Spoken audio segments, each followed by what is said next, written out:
IG jail खाना जात खैबर पख्तूनख्वा सादत हसन भी महकमा जेल खाना जात पंजाब में की गई जदीद इस्लाहात से मुतासिर।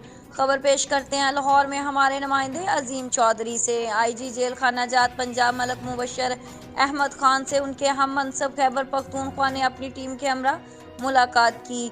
आईजी जेल खाना जात खैबर पख्तूनख्वा ने महकमा जेल खाना जात पंजाब में की गई जदीद इस्लाहात में दिलचस्पी का इजहार किया है।